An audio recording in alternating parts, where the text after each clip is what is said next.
All right, let's get right into it. Today, we're tackling a huge topic for every single real estate professional out there: fair housing. And this isn't just about ticking a box or following some rules. It's about protecting your career, doing right by your clients, and frankly, upholding the very idea of equal opportunity. So let me ask you something straight up. Could one conversation, just one misstep, one bad choice of words, actually cost you your entire career in real estate? Could it put your license, your livelihood, everything you've worked for on the line? Well, the answer, as you're about to see, is a big, resounding yes. So yeah, let's talk about those high stakes. Because understanding fair housing isn't just some abstract thing you have to click through for your license renewal. We're talking about a world where the consequences for getting it wrong are immediate, they are severe, and they are very, very real. And I'm not talking about a simple slap on the wrist. A violation could mean losing your license. Poof, gone. And that's just the start. You could be staring down massive civil lawsuits, and that means paying out huge damages. And in the worst cases, you could even face criminal prosecution. The stakes just don't get any higher. But to really get why these laws are so strict today, you've got to look back. We have to understand how we got here. This stuff didn't just appear out of nowhere. It's the result of a long, often painful struggle for equality in America, and that history directly shaped the rules we all have to follow today. This timeline really shows you the back and forth of it all, right? You see this huge step forward right after the Civil War with the first Civil Rights Act. But then, progress stalls. It even goes backward. In the 1930s, the government itself, through the FHA, was actually creating and enforcing segregation. It then took all the way until 1968, in the midst of the Civil Rights Movement, to pass the landmark Federal Fair Housing Act that really set the stage for where we are now. And let's just stop and look at the wording here from that 1866 Act. It is so powerful, so clear. It says all citizens have the same right to buy, sell, and own property. Period. No wiggle room, no exceptions. It covered everything, residential and commercial, and was aimed squarely at racial discrimination. But, like we saw, that early promise, well, it got broken. During the Great Depression, the FHA was created supposedly to help people get housing, but what it actually did was systematize racism. They literally drew maps and refused to insure mortgages in minority or integrated neighborhoods, while giving money to builders who were creating entire subdivisions for white people only. This was segregation backed and funded by the U.S. government. So, all that history brings us right here, to today. That long fight led to the laws we now have on the books.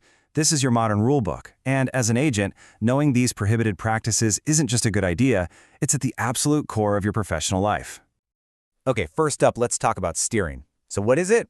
It's when you illegally guide people towards or away from certain neighborhoods based on who they are. You know, their race, their religion, whether they have kids. It can be super subtle, like, oh, you have kids, you'll love this area. It has great schools. Or it can be way more obvious. Either way, it's illegal. Next, we have blockbusting, which is also called panic selling.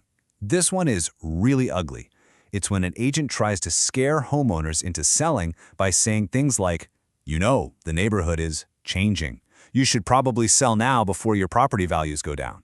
It's a predatory, fear-mongering tactic, and it is absolutely forbidden. And then there's redlining. Remember how the FHA used to do this with their maps? Well, the term stuck. Today it refers to any financial institution, a bank, a mortgage lender, denying a loan or just offering worse terms because of where the property is located, usually based on the racial makeup of that neighborhood. It has absolutely nothing to do with the borrower's credit, it's all about the address. So how do the two big federal laws fit together? Think of it like this. The original 1866 Act had a very narrow focus. It was only about race, but it had a super wide reach. All property, no exceptions. Then, 100 years later, the 1968 Fair Housing Act comes along. It dramatically widens that focus to include a whole list of other protected classes: color, religion, sex, disability, and so on. But it narrows the reach to focus mainly on residential housing. And look, it doesn't just stop at the federal level. Oh no. A lot of states, like California here, add even more layers of protection.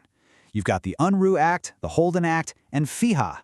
The bottom line is, you absolutely have to know your specific state and local laws too.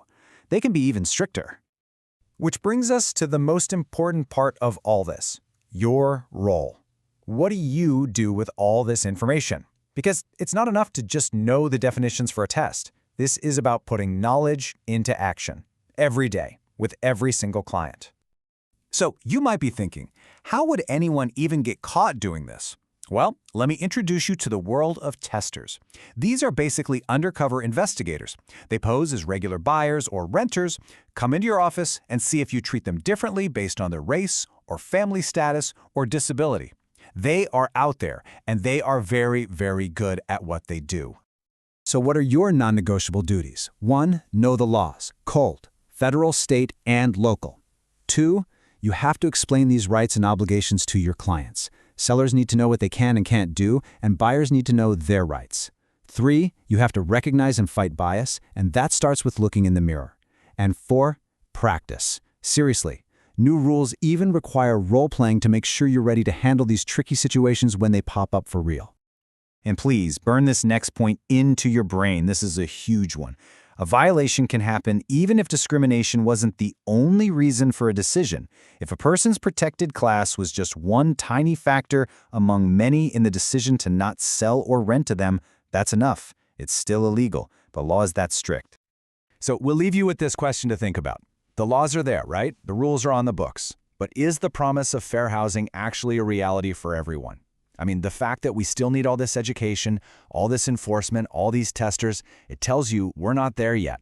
And fulfilling that promise isn't just a job for lawmakers. It's on you. It's a responsibility that lands squarely on the shoulders of every single one of us in this profession.